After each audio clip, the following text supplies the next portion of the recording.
Assalamu alaikum. Bismillahir Rahmanir Rahim. Welcome to day 4 of the Global Digital Summit 2021.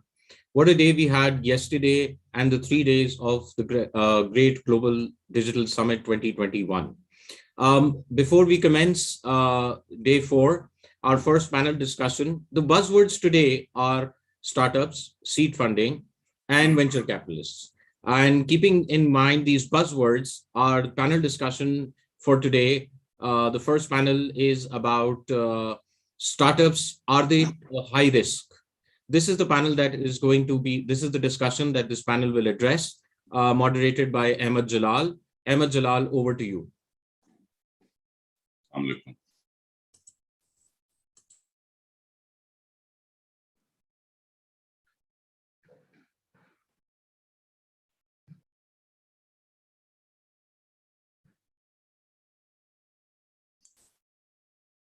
Assalamu alaikum. Can you hear me? Ahmad bhai, assalamu alaikum. We can hear you. Hello.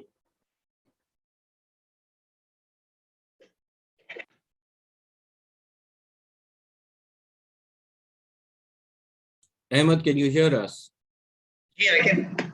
Please I start. can hear you guys. Assalamu alaikum. Good morning, everyone. Morning. Morning, Salman. Good morning, Hira. Misbah, how are you doing? And Shahzad. Asha, are we going live now in 2 minutes? We are live. Asha, we are already live. Okay, great. Excellent. So we should start already a tradition of breaking the tradition of Pakistan, starting earlier than time. But of course, we are talking about startups, and startups are all about being ahead of time.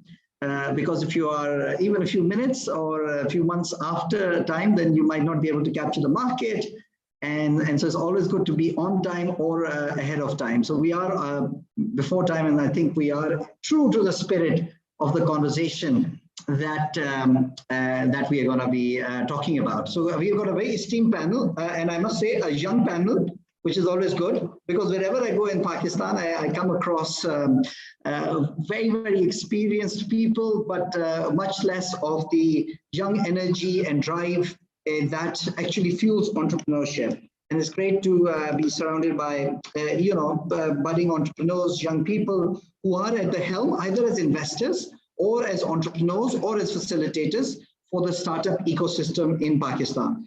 So with that, I would like to also thank the CXO Global for the summit, for the digital summit. They've done a great job. They did an earlier one at InsurTech, which was a very interesting topic of discussion. And hopefully this current digital summit also furthers the discussion. Pakistan is, I've been growing up in Pakistan. I lived in Pakistan for a long time, and I always believed Pakistan is a country of perpetual future, because always people used to say Pakistan has a lot of potential, but so that potential was always sometime in the future. Hamesha future mein wo cheezein ho rahi hoti thi.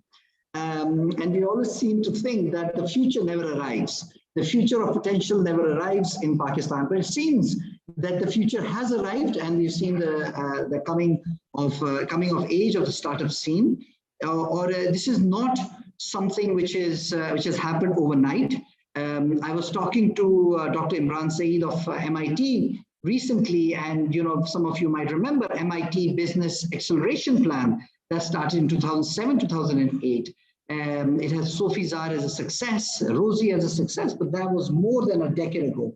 So a lot of hard work, a lot of effort has been gone into it. And of course, we have I2I and Kulsoom, and now joined by Misbah, who started off, I think, the I2I journey sometime before in 2012, 2013. So it's been a long time happening, and it's been a long time coming, but we are very happy to be here. So with me, I've got a series of panelists with me who have a different view, different lens of what the startup risk is in Pakistan. Of course, we're in early stage. It's a high risk bet at the market. And so, just as a brief introduction, I would like the panelists to describe the work that they've done and how did they end up being involved in the startup scene in Pakistan. And then we'll go into a deep dive into a discussion about the risk, the pros and the cons, the risk and the rewards of startups in Pakistan. So I'll go in terms of the screen. I will first ask Hira to share with the audience the work that she's doing, how is she facilitating the startups in Pakistan, and what are the one positive thing and one challenging thing that she finds about the startup ecosystem as an introduction. Thank you, Ahmed, for kicking off the session. Pleasure to be part of this, great group of experts. I'm Hira Zainab. I'm Secretary General at P SHA, Pakistan Software Houses Association, and we have been, facilitating the ecosystem, entrepreneurial ecosystem back since 2014 when we partnered with Google and Samsung and launched Nest.io. Since then, the journey has only evolved over the years. Our work with startups was just, Nest.io was just the starting point of working with startups. And going forward, the way we are seeing is that now we want to take Nest.io to, virtual and really support the ecosystem. Just from my background perspective, before joining P SHA, I was working with Knowledge Platform, an edtech startup, and I led the implementation for the entire edtech implementation, and I was part of the board of directors over there. So I have seen the journey from a startup perspective as well as from a facilitation perspective. And I understand the challenges that startups feel when they have to come up with a product and bring customers on board and investors on board. And at the same time, I have seen the challenges that investors feel in finding the ideas that are scalable, that are sustainable, and are have the product market fit. Just confirming your question was, what are the good things and what is one good thing and one challenging thing about the startup ecosystem in your view?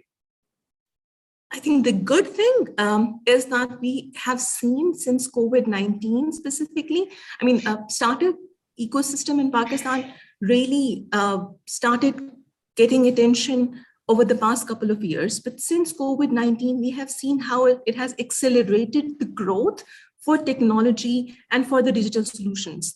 And we have seen how now Pakistan is getting at the center of attention for all the right reasons. Whether it's about, we have now solutions that are coming up in all different categories, and investors also really taking Pakistan startups, much more seriously. So that's the good thing, the potential and opportunity that Pakistan's entrepreneurship system has offered and has come to and evolved into.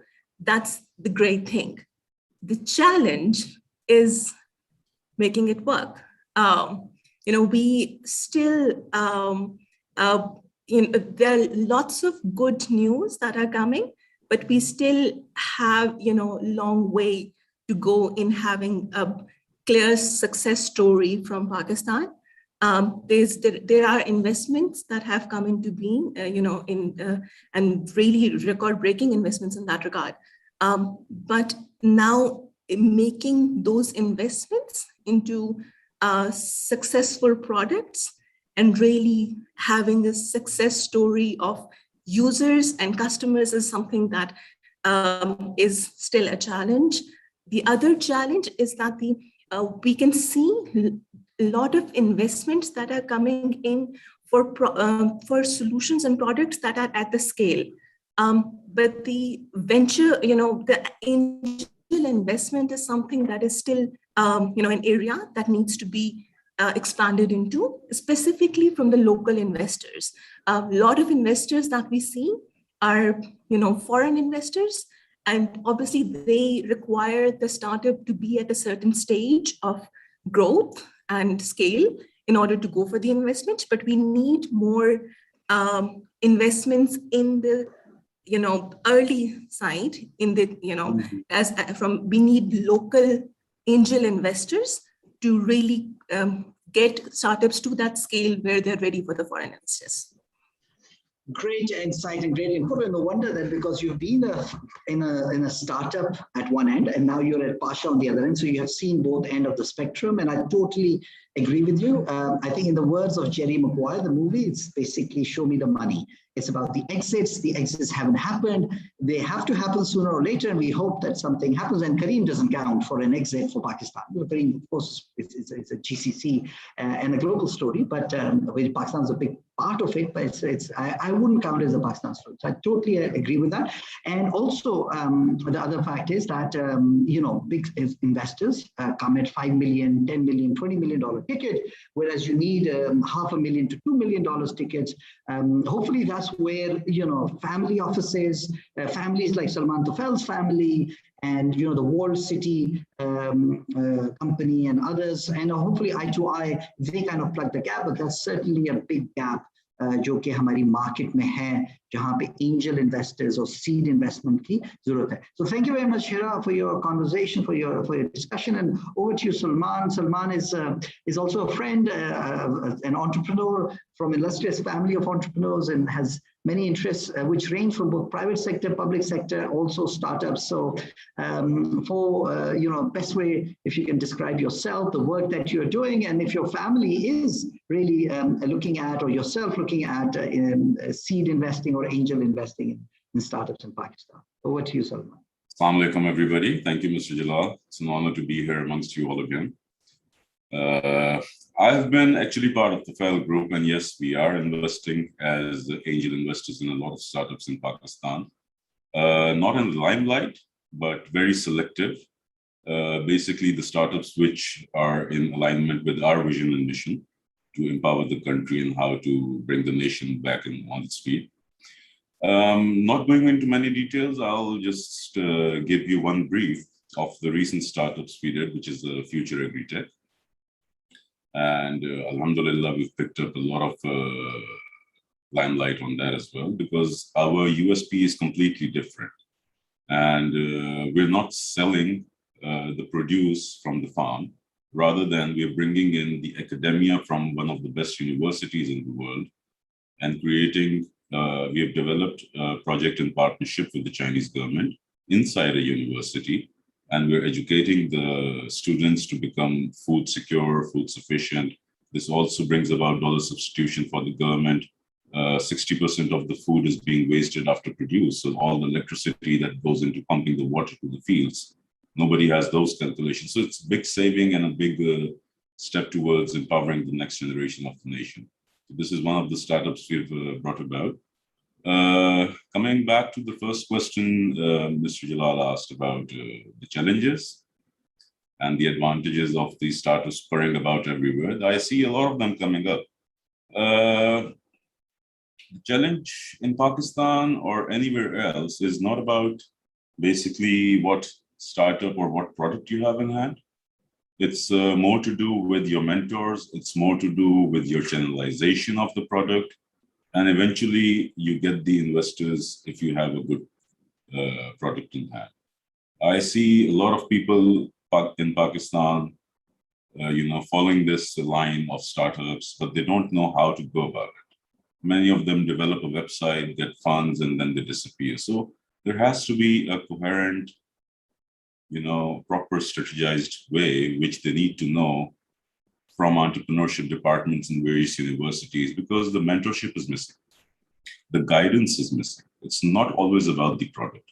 A product has to be a solution, and the students should be focusing on, the entrepreneur should be focusing on one solution for one product to launch. I see many coming up with one product which has multiple solutions in it, and they fail to succeed because the customer is unable to absorb all the information that is being given to them, or the shift they need to do to transfer from their existing system. So there's a lot going on in the startup market, but yes, I do agree. And for the information of everybody in Hira, you said the angel investment part is missing. And everybody goes for the series round A, round B, so that, they're sure that something is mature, they have customer base, or they have something or the other going on, revenue streams or something. There are people coming about I don't want to name the companies. So like the big companies before, they used to give 2 to 3 checks a year. Now there are consortiums being formed in Pakistan. They're planning to give over 50 checks a year. And the reason is to tap the angel investment market, to support this group of entrepreneurs and go forward about it. And then there's steps with those as well. They're not just giving checks. There's a big due diligence behind it. There's a big mentorship program after it, post the selection of the groups. So there's good things coming up. People are starting to realize how to go about it and what mistakes they did in 2019 and 2020, half of the 21 as well. But now people are, grasping the way forward about it. So I think that's about it, Jalal. Great. And, there was an article in Financial Times, I think it was yesterday, which basically said how family offices are competing with VC firms and investing directly, globally, and investing directly into venture, into startups and everything. This actually happened in private equity about 7, 10, 8 years ago, whereby big pension funds started to invest directly into companies and not go through private equity funds. So great if you guys, if you guys can create these pools which are formally institutionalized and give Misbah and other venture capitalists a bit of competition, because of course we all like competition in this area, but it's always good that when that happens. Of course, what I also felt when I raised a SME fund for Pakistan, there's an advantage and disadvantage of family offices is that sometimes entrepreneurs are a bit wary of the family offices because there always is a personal element to it rather than an institutional element. So if you can create a structure of these seed investors, pools of money that can come in, then surely I think local money should be channeled. And I think that's the money that's remained, because Pakistan, if there's one bad news, most of the global investors will run away. But your money and the money of the local investors will stay here. And I think that's the one that we should respect. That's the one we should try to harness more. So with that, I'll move on to Misbah, who's a partner in I2I Ventures. Misbah herself has done a lot of impact investing, worked with acumen across multiple countries. I2I, of course, do a remarkable job in terms of both investing, but also in terms of ecosystem research. And I hope she could share some of the data points that the exemplary research has shown about startups in Pakistan, and has some very valuable and nuanced experience in terms of what are the good things going for startups and what are still the challenges. So over to you, Misbah. Thank you. Thanks, Ahmad. Good to see you again, and happy to be in really great company here. So yes, as you said, I'm with I2I Ventures. We are an early stage investment fund. We come in at the pre-seed and seed level. So we're talking about the earlier end of the spectrum that we've been talking about, that Salman mentioned as well. And then we continue to invest in companies as they grow. So for us, in terms of my background, as you mentioned, I've worked in impact investing. I've also worked in corporate finance. I started my career with Citigroup 23 years ago now, so a while ago. So I've seen that side of the market, and then the impact investing side. And my partner Kulsoom, as you know, founded I2I a decade ago, and I've been on her board of advisors since then. So I2I started as an ecosystem builder around the same time as PITB's Plan 9 started, which was they were the first two accelerators in the market a decade ago, and started working with founders and entrepreneurs. And as you all know, we've all acknowledged, the market has come a long way in the last decade. So we're really happy that our sister company there continues to play a role in working with founders. I think to Salman's point, we need a lot more of that. We need more incubators, we need more accelerators, we need more university partnerships, we need more corporates coming in and sort of helping with tech sort of solutions, etc., and supporting along with the initiatives that are already happening both in the public and the private sectors. The research arm of I2I came about because we realized that there was an information asymmetry in the Pakistan market, and that warm and fuzzy stories will only take you so far. So we started building data around what was happening in the space. And thankfully, alhamdulillah, at this point now, we're one of the leading sharers of and collectors of data on the ecosystem space, and have been tracking how much startups have been raising through our open source deal flow tracker that anybody can access and look at all deals done in the startup space since 2015, as well as research reports. So that company gave us a vantage point where we realized that there was a need for good investors in the market. And I think that is still a little bit of the case. And to both what Hira and Salman were saying, I think there are angel investors that are starting to do more. There are seed funds that are doing more. But we've also seen sometimes when family offices come in or when traditional state mentality prevails in the startup space, people want to take control or a controlling stake in startups. And that's not great from a startup perspective. So one of the reasons why we set up I2I was because we wanted to work with the founders and give them options to work with investors that were adding value. I think the market has come a long way now. We're seeing a much better perspective, a fresher perspective. Even family offices and traditional businesses are now looking to see how they can work with startups rather than crush them or sort of be really dominant. So I think where we are today in terms of the opportunities, we mentioned some of those already. I think it's really great. Exit's definitely one that's a challenge that we want to see more of. I think the scale is a question. To Salman's point, we really need to see more happening at all levels of the market. We're only seeing what we hear about in deals is only the top 1%, and 1% also I'm using as a general number. I wouldn't be surprised if it's less than that. There's a lot that we can actually foster at in different parts of the country, at different levels of the economy, and in different ways. And I think we all have a role to play in that. But ecosystem building organizations can really play a strong role over there. I think one other challenge that I see that's coming down the line is talent. We really have to focus on building, mentoring, fostering talent. And that's not just the founder level, because we're starting to see good founders. We need to build level 2 talent. We need to build tech talent all the way down the line. And that's something maybe we can dig into a little bit more where we talk about risk profiles. And because we are seeing some initiatives coming up from the industry and from universities, but a lot more needs to be done to strengthen the pipeline. And also then to sort of, give people that fostering environment where they can thrive and learn and continue to grow. So I'll stop there and probably get into some of these themes a little later in the questions as well. Definitely, I think, thank you very much, Misbah. And of course, I2I has done remarkably well and across both capacity building, ecosystem building and investing. And talent definitely is a big constraint. And I think talent at a very basic level. I was trying to develop a product and a technology product. And in terms of both rigor, in terms of technical competence, I really struggled to find the right level of talent.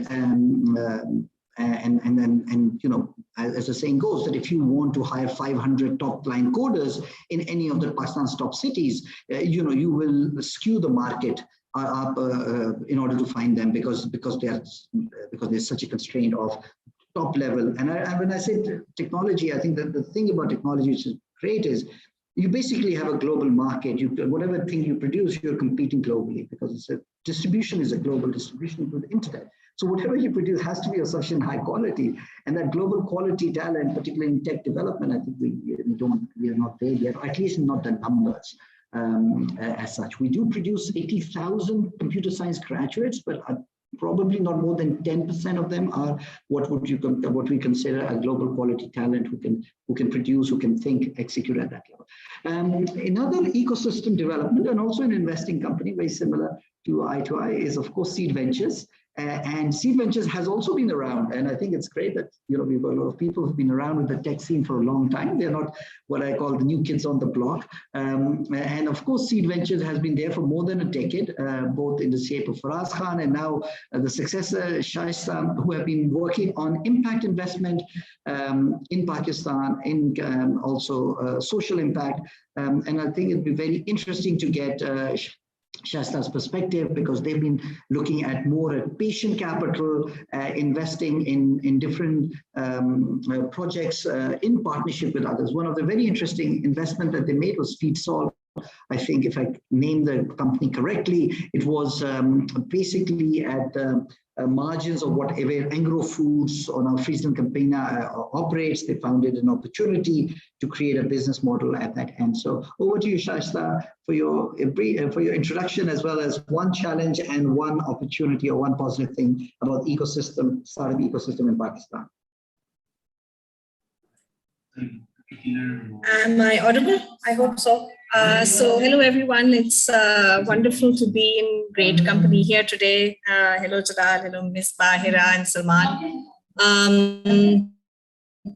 So I've been with Seed Ventures since the last 10 years now, and we're primarily a social impact ecosystem development organization. Our work is centered around not just in terms of investing in social impact startups, but also developing their capacity, helping them understand how to create social impact in an effective manner by balancing their business and social aims properly. And then, of course, creating sustainable finance mechanisms that are innovative, that can bring in and bridge the corporate and the development sector and create avenues, that are ventures which will create long-term impact.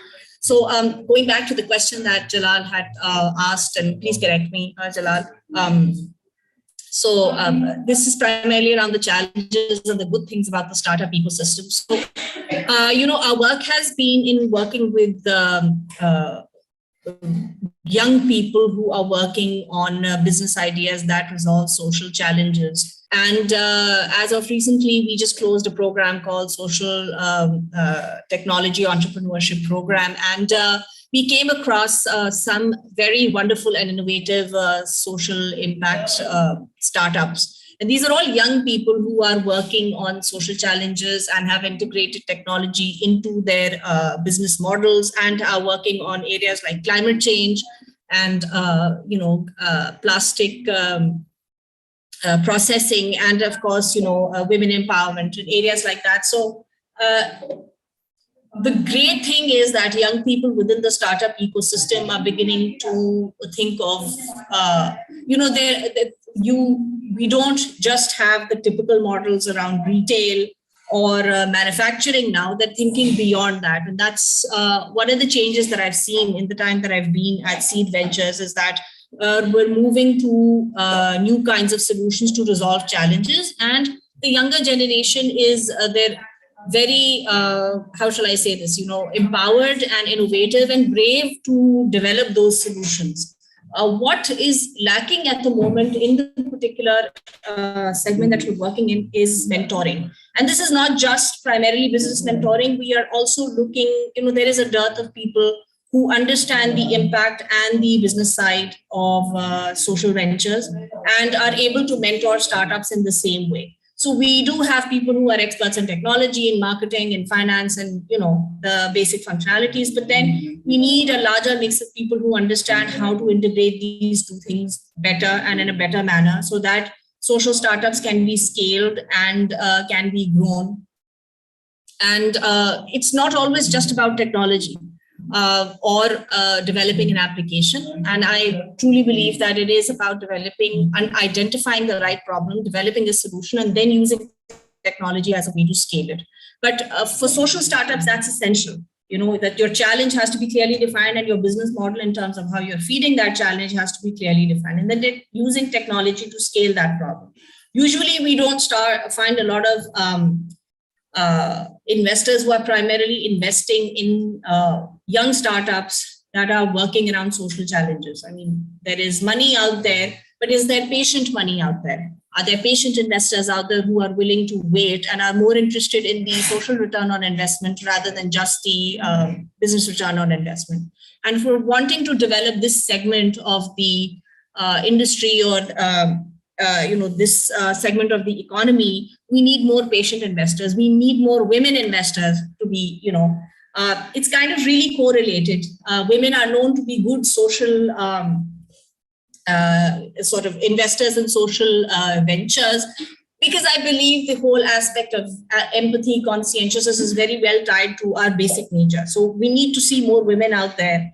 And I think we also need to sort of develop fraternities of investors who are investing in the impact of a social venture and kind of work around this. So I think one of the challenges that social ventures do face is that, they have a brilliant idea, they have developed a solution to a social challenge. But obviously, if you compare a commercial venture to a social venture, it's not as exciting. So we need more investors, and Misbah, Salman, guys are investing. Maybe this is also something that we can look at together and look at ventures that are, and they're not necessarily, it takes time for someone who's trying to work on education or let's say women empowerment or health, the impact of such a social venture will take time to sort of come to the forefront. So, yeah. Mute myself. Thank you very much. And what you've talked about is community development, basically particularly for social impact investing, whether it is a community of entrepreneurs or community of investors, because of course it's a very long-term battle. Social investing requires a long time. I think Acumen over a period of time also came to the conclusion it's a 10 to 14-year investment. But if you give a 10 to 14-year investment, it will give you a return, and it will give you a very good return. And part of the return is, of course, social impact that you create, but you will get a commercial return. I'm a firm believer in that. I'm a firm also believer that most entrepreneurship, if done responsibly, if done the right way, pay people the fair wages, invest in their training and development, have a huge amount of social impact. Through innovation, through job creation and all those things, and also they solve some kind of a social stroke commercial problem. So thank you very much everyone for the round of introduction. I would basically, now that we've gone into the main part of the panel, I have one question, is that do you think, if you think about a traditional investment, I would first ask you this question, as in wearing the hat of an investor. So if you think that it is more risky to invest in startups versus a traditional investment. A traditional investment could be, of course, I wouldn't say house because that's a very safe investment, but like investing in stock market, investing in traditional businesses. Do you think if investing in tech venture startups is more risky or less risky? What is one way or the other? And what is your argument for it being more risky, and what is the argument for it being less risky? So whoever wants to go first before I start calling out people like a teacher who wants to go first, varying from an investor point of view. Then I'm going to ask you this question, that had you been starting your career, or let's say 4 or 5 years into a career, and if you have a job offer between Unilever or Reckitt or starting your venture, which is a less risky move in terms of your career development and progression, what would you do? So, but first, your hat as an investor. So who wants to go first? Hira, you're smiling, so I would imagine you want to go, or Misbah, you please, you raise your hand, so you go ahead. I think Salman raised his hand even before I did. So I don't know, Salman, if you want to go first, but okay. It's good, you can go ahead. It's good. Okay, sure. So Ahmad, I think, yes, I would say simply put, investing in startups is riskier than a lot of other options. And I'm not talking about, people saying real estate mein paise kyun nahi dale. I'm talking about business opportunities that are actually, actively generating value. It is risky, but it's also high risk, high reward. And that's what venture capitalists really bet on, is that you would, the opportunity of actually hitting it out of the ballpark is quite high. It is a numbers game, which is why sometimes funds fare better than individual investors, because you get to diversify across your portfolio across several different companies. So I think if you were to talk about like personal investing into one company that has its pros and cons, you can get much more engaged with the founder and help them with their strategy, help open doors, help them grow. But on the other hand, if you're investing in a fund, you also get to diversify the risk. One thing I will say, though, that if you are considering venture investing, please make sure that the pool of money that you're putting into this can be set aside. If you're an angel investor and if these are your life savings, please don't put them in startups, and don't put them in such a risky venture. Put something aside for your nest egg, for your retirement, for a sort of a safety net that you need. I feel like venture investing is something which you should look at when you have money that you can spare, that you can then invest in potentially risky enterprises, because you could actually lose it all. Having said that, the opportunity to make a lot of money on this is huge, which is why we're in the business, and all of other people are also doing venture investing. I think for a market like Pakistan, one thing that we are all on the ground over here, so we understand the ground reality. A lot of times people looking into Pakistan from the outside miss it. And Ahmad, you and I are on several groups where, we have international investors as well as locals. So for a lot of people outside looking in, they just see the opportunity. They only see the market size. They only see the opportunities because a lot is broken, that a lot can be fixed. I think for those of us who are here on the ground, we recognize the ground reality. So it's very important to invest responsibly in Pakistan. So invest in a startup, but also see what is the business model, who are the founders, not only the regular traditional things that you would look at early stage, do the founders have the right mindset? Are they visionaries? Will they work hard? Is the market opportunity big enough in terms of the addressable market?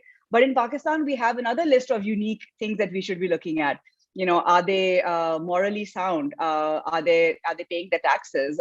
Do they know jugaad kar sakte ya nahi? Will they be able to find ways around all of the obstacles that you would see in a high friction market like Pakistan? And those are things that all of us on the ground recognize and realize. So I think you have to keep that in your mind, and you have to check for those things just as much as you're looking at the positive side of the big market opportunity and the founders' credentials and caliber.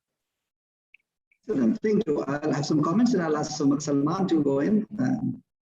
So I'll just add on what Misbah said. So there's another side to this as well, like if you're investing mostly in the digital side. So what I've seen and experienced is that many of the investors have the money, but not the methodology of how to invest in a startup. They're not sure, they're not aware, they're not savvy with that. So what happens in the digital market as well, that many of the startups come in and they're very smart kids. I would discourage all of them actually, but what happens is they come to an investor, show them a product on their systems, investor becomes very happy, invests in the product, and later finds out that it's a hardwired digital software. So, and I'm sure most of you understand what I'm trying to say there. So it has to be a due diligence method before even the angel investor comes in. And that's the biggest gap I see in the market. Plus the mentors who are mentoring in most of the entrepreneurship in the areas are not actually have not gone through those steps themselves. They're not savvy with what to do. And as I said earlier as well, it's not always the product. It's the strategic alliance. It's your due diligence. And like Misbah said, background checks. So a legacy, a history is very important of the investor and even the startup market as well. Who's bringing the product to the investor? Their moral values, their ethical values, their business sense, their management teams. Many of them are not aware of how to go about the first steps. So, first of all, be careful in how you're investing, what you're investing. Due diligence is very important. Otherwise, as Misbah said, 1% or even less, that's the surface we see. And even on that surface, most of the news is fake about millions of dollars being granted. So let's not go there. But apart from that 1% or more, all of those are, fading away. They come about, they take investment and they fade away. That's losing a lot of money, which can actually go in a positive, proper direction if the due diligence and generalization is there and someone supervising, this whole ecosystem properly. And also just really quickly, I think there are some people that are operating in regulated spaces, right? To your point about due diligence, people wanting to invest in healthcare or fintech, please do your homework on what the requirements are from a regulatory perspective. Just because someone says they have a license may not mean they have a license. It may mean that they're 3 steps away from actually getting a license. So I think that's on the investor to do their due diligence as well. Yeah, agreed. Your views? Sorry, I'm assuming that you're asking. Yes, I'm asking you. Yeah. So I think Misbah has summed it, and Salman as well have summed it very nicely. And that one line that Misbah said really sums it all up, that it's a high risk, high reward situation.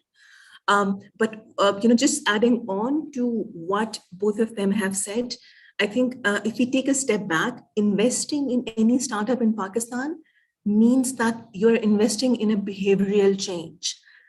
Any digital transformation requires a change in behavior, which takes time.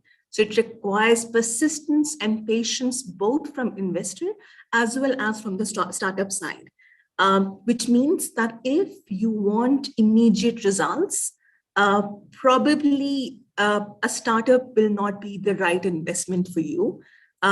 You have to, be willing to let it have time and it to have some social impact purpose as well linked to it. And summing the other factors, there are three, broader factors to keep in mind. One is, the team that will, be responsible in creating that change that you wish to see. Is that, founder, again, Misbah had said it earlier as well, founder profiling is one aspect which a lot of people do, but it's not just about the founder, it's also about the other management team, people who are responsible for, taking business forward, people who are responsible for, developing the product, what kind of team is behind that, startup. The second is the alignment of project with the local market. When we talk about the scale, a lot of the products are geared towards, very specific 1% of the population, which is great, but from valuation side, and if you're looking at growth, and if you're looking at really capturing, the market across Pakistan, then it has to be aligned with the local dynamics and has to be culturally contextualized in some ways or the other. And the third aspect is obviously, the financial stability of the product, and numbers and due diligence. And Misbah has again spoken a lot about regulatory requirements, as well as the business model that will be there, how sound it is, how financially stable it is. So I think it's not an easy bet, but it's a bet that it's a high risk, high reward situation. If it's a bet that you should only take if you are in for a longer haul, and if you want to really be able to create a difference. Excellent. Those are very valuable points, and we go into a summary of it. And Shaista, do you have anyone to add? I think all the just, I think they've said it all. Advantage of going last. But I'll just kind of conclude with one thing: कि hand holding is necessary. ज़रूरी है कि जब आप because these startups, they think the holy grail is to find an investor, get the investment, and that's where the buck, it stops. That's where the journey ends. But essentially, it's about utilizing that money effectively and knowing how to make the most of it. और बहुत सारों को hand holding की ज़रूरत होती है, so that they kind of get off cloud nine and they understand that this is when the real work starts, right? This is now about making money, not just for themselves, but also for the investor, and proving the investor right that he or she had put their faith. So that hand holding is necessary. Excellent. So just to sum it up, I think a lot of points have come up. I think one of the points that I think Misbah mentioned was the biggest risk in emerging markets, and this is not just Pakistan, is counterparty risk, betting on the right person. If you bet on the right person, the wrong business model will be corrected. The market is growing, you will make money. But if you bet on the wrong person, even the right business model will not make money. They have 10 different ways to get money out of the business. Believe me, you cannot control everything. So it's about counterparty risk. And I think betting on it and betting on the right person is very important. And that's why I think local networks or local connection is very important. There was a time when people fly in, fly out from Dubai. I have done that, and really that doesn't work, because people know that at the end of the day on Thursday night, you will be on a flight back to Dubai and you're really not invested into the country. So you need to be on ground. And I think linked to that is about teams point, which I think Hira had mentioned, is that it's not about just a founder. Even if you look at Silicon Valley, when they're looking to invest into a business, they say, where is your team? And they would not invest until you have a founding team of at least 3, because that is in essence what it takes to scale a business of about $100 million over there. So I think it's about that. The third area I think is very important, which is referencing of people. I think, I have come to Pakistan and I've realized referencing is a big question mark. And so when people say good things about someone, I discount it by 25%. And when people say bad things about other people, I discount by 25%. So I keep the middle 50% what I hear about people. But referencing is key. And I think if you know about Silicon Valley success, is the speed with which things happen is because, you have been an employee, you have been an investor, you have been a colleague, you've been a founder. So it's a very limited pool of people who go around and around. If you do one bad thing or hanky-panky, it is going to be with you for the rest of your life. And nobody is going to save you. Everything's going to come out as plainly, as bluntly as they are, and either you will not be protected because you're a friend, or you will not feel nice because people don't like you.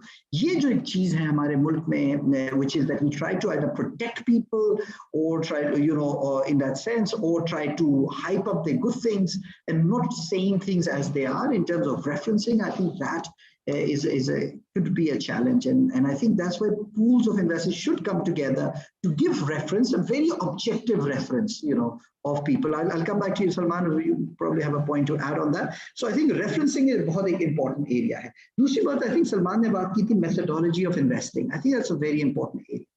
मैं general private equity में काम किया हुआ, and I can tell you I've been in there. Most of your investing in a new sector, there are nuances, there are complexities that you will not understand unless you work there for a year. So there is no way that you can look at a deal in 3 weeks or 3 months and know everything about it. It's just very difficult. So what I remembered from some of the friends who work in Silicon Valley, that they're highly specialized. They only invest in the area. So they will be only investing in renewable energy. Within renewable energy, it's solar energy, and in solar energy, it's some kind of solar panel that they invest in. And you know why? Because they have the depth, they have the expertise, they know all the risk, they know everything. And that's why deals happen very quickly. If I am someone who's got that level of expertise, a deal can be on my table on Monday and I can sign it on Friday. So literally that's the speed. But I can never do that if I'm generalist or I don't know that. So I think that's where sector expertise and जो कि family offices हैं जिनकी sectors में expertise है, by investing in those sectors, I think that could be very beneficial in making sure that you invest in the deals that you know about and you can add value to that. I think Hira ka ek aur point tha, wo tha tabdili. I think we as a nation don't like tabdili, we resist it. I've been part of 2 transformations, and believe me, it takes a lot more time than one imagines, and it takes a lot more energy. People just don't want to change. And I think it's anywhere else in the world. And it's a hard slog. So if you are into changing, and I think I do agree, digital transformation is about change, then you have to be in for the long haul. You have to have a team, you have to have strong sponsors, investors, strong alignment on the mission. Otherwise, it's a very risky bet. Salman, you had one thing to add before I go to the next question? Oh, I was just adding up to agreeing to your point of double verification of the investor as well as the startup guy. So mostly on the startup side. And the same goes for the investment side as well, because the investors usually, as Misbah said, are control freaks.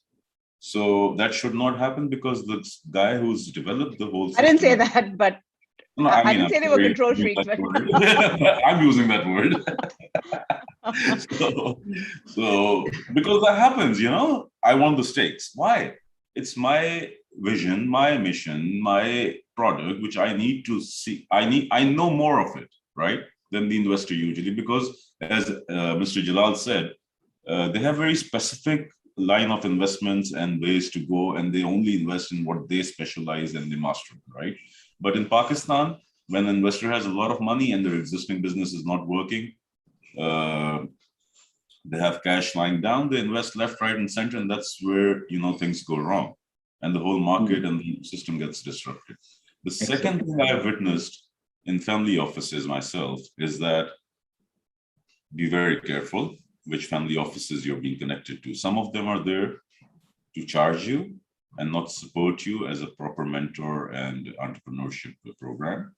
And there are very few who know the route of how to take you through the process in the family offices themselves, because the education and the system was not there, and they've all just learned it. So everybody's making a lot of mistakes around. So that's a very careful market to be watching out in. Great. And so now we go— Ahmad, I want to add one really— small please go ahead. point to that in terms of the investors. I think it's also important for us to say, we talk a lot about VC. We've been throwing a lot of big numbers around, 300 million raised this year. VC investing is not for everybody. VC investors are not for every startup. Just because you have a startup doesn't mean you have to raise VC money. And I think it's important for us to tell founders that there are different types of money that you can access. There is maybe in some cases debt, jo Pakistan mein abhi itna nahi hai. Hopefully we'll start seeing more debt options come in as well. But you can take softer funding. You can take funding from, from earlier stage investors. You could take funding from grant-based investors where, in the case like Shaista's sector is more impact focused. There's a lot more funding there. Of course, there you have to see what strings are coming in with the grant. But my point is, it sounds really exciting, and it's if people want to aspire to it, but it may not be for everybody. We have a lot of really good, what we call lifestyle business opportunities in Pakistan, where we will make regular money from a business, but it may not be a venture type return, and that's okay. That's okay for that startup founder to run a business in a way where they're making good money and sort of continuing to give back to their investors, but it doesn't have to be like this big windfall profit after 5 years. It could be regular dividend stream as well, which may not be a VC type of investor interest, but you could have other investors that might be interested in that. So I think it's important for us also not to focus too much on VC, even though that's like in the headlines and all right now, in terms of the type of investors that startups can tap into. Right, and that's exactly, and there are lots of businesses in Pakistan which will make you big cash flows, but they are not scalable to that effect. That will give you a big exit. So over to you, the next part of the question, turning the hat, like, what is the risk to a founder? Is it worth it to be having a traditional career in a multinational versus being a founder? If you were today or 5 years ago, if you had that choice, you were emerging as from a university degree, what would you be doing? Who'd go first? Salman, you moved. So I moved. Okay. Well, so if you move, I've been on. By the way, I was, when I was learning the ropes, so the boss would ask me, could say, okay, this needs to happen. So the trick was not to move or not to say anything, because if you said anything, the work would come in your direction. So that's also true for panels. Let's repeat your question again once more. So, and if you were a student and if you were a young professional, you have a choice between working at Unilever, the top of the top kind of multinational places where people would want to work at least 15 years ago, or being a founder. What would your choice be? Where would you think is a long-term risk more associated with?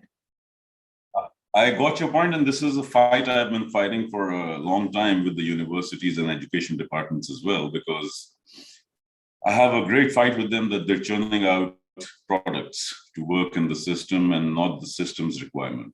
So it's all about the mindset. The mindset has to be there, first of all, that whether you want to be a job mindset, earning for yourself, a business mindset, earning for your family, or an entrepreneur who's trying to bring a change and not running after the money. Because money comes in once you bring the change. Everybody wants to pay for the solutions you're providing them, right? So the challenges and the problems, again, on this part is,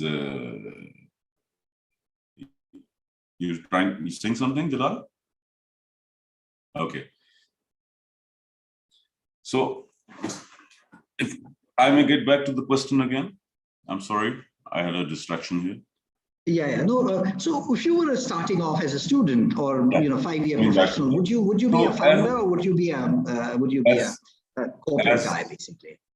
That's what I'm saying. We need both ends of the system to be running, right? But to be a founder, you have to have the right mindset. You have to know that you will need to give blood, and it's not an overnight journey. But having said that, looking at the current Pakistan market, if we can give the graduates the right exposure for a current time of period, and then bring them to the mindset of entrepreneurship, that's going to help better, because they will learn the experience through working in different environments and different divisions of a firm. And they would know the in and out of how a company should work. Because mostly they're only savvy in one department of whatever they have learned. And there's a lot to understand when you're running a business. It's mostly on the mindset. I think Hira wants to go next. Yeah, I'll just, so I think this is a very interesting question. And I I'm afraid I don't have a yes or no answer, because it's not a straightforward question in that regard, and it will vary depending upon the profile of a person as well as their aspirations for their life. I think as a principal, if you are getting out of the university, just from my perspective, on the basis of the startups that we have seen, it's not advisable and recommended to start a startup right after the university, because you have, in the university, you are living altogether in a different world, and you have to firstly learn about the market. You have to get expertise in some of the different fields, make connections, know at least one side, one function inside out, and then think about the right solution for the market. If you and that's what the problem that we see with so many founders, that when they start a startup right after the university, it's a hard journey. Things don't go the way that you plan. And after 1 year, they just feel like giving up, and they don't have then the persistence to continue on that journey. So in order to have that depth in approach and persistence and dedication, I think it's important for any student, firstly, to get experience and get expertise in certain domains before they start thinking about the startup. Now, once you have gotten that, and maybe 5 years later or so, then the question is that should you go for a safer job, or should you start your own startup? And I think the answer will vary depending upon the person's career aspirations. If they like to be in the comfort zone, if they want to have a stable career, and there are people who like to be in that state, and they don't want to be in the state of pressure or figuring things out continuously, then probably going for an experienced company would be a better choice for them. However, if they are up for challenges, if they are up to get out of their comfort zone, if they want to build something of their own and play their role in creating an impact, then going for a startup would be a better choice, because it will help them build their legacy for years to come. So I think it depends on what you want to do in your life, and then you pick the choice accordingly.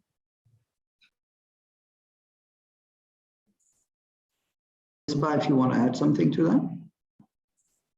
So, if I go back, if I was, when I graduated, I never thought I'd end up in the social impact industry, but, I don't think it's advisable, and I'll agree with Hira here, कि आप foreign से you start off with your startup or something. I think it's important to become an apprentice. ये इतनी humility होनी चाहिए that you realize that the real world and the university world is very different. And I'm not saying that within the university environment, bloom nahi karte hain startups, but then there is, it differs from mindset to mindset. And it's important that you understand that your weaknesses, kin skill sets mein hai, aur wo skill sets aap develop kare. And then, because being a founder is it's really, really hard work. It's all about blood and sweat into an initiative. It's a lot of time, and it's not about instant gratification. It's a long, long journey, and making money essentially it takes a lot of time. So I think it's important to learn the ropes, and then if you are inclined in that direction, आप वो करें. दूसरी चीज ये है कि मैं universities में कोई खास स्टूडेंट्स को रिस्क लेना सिखाते नहीं है. We're not taught to be brave at all. It's really, really very one-dimensional, and you don't hear a lot of teachers saying, calculated risk लेने का तरीका क्या है, या थोड़ा सा उसके बारे में educate करना स्टूडेंट को या उसको prepare करना, वो होता नहीं है. वो उसकी innate ability hai, ya uska family business background hai, ya he's been in a fraternity or in the company of entrepreneurs or business-minded people, so he or she jo hai, usually they end up taking that task, or if they're persistent enough. But generally, universities mein sikhate nahi, so you end up going for a job. और उसमें I think advantage ये है कि आप अपनी skill building कर सकते हैं, when the time is right, you can go and get into on.